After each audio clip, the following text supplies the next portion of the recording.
In today's video, I'm going to show you how to sum two columns in Excel. This is a pretty simple task, so we're going to jump right into it. So first of all, you'll have to click on your pivot table right here and go to pivot table analyze. And right here, you'll have to select fields, items and sets, and then select calculated fields.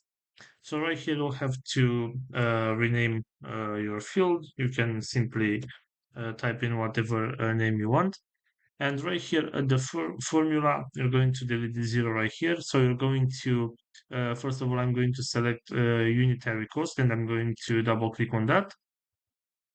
And then I'm going to simply add a plus and then go to unitary price and then double click on it. So in order to select the groups right here, you'll have to just to double click on them.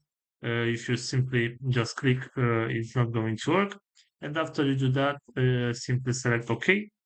So as you can see right here, I simply summed up two columns. So this is all for today. I hope you enjoyed this video. Don't forget to like and subscribe. Bye bye.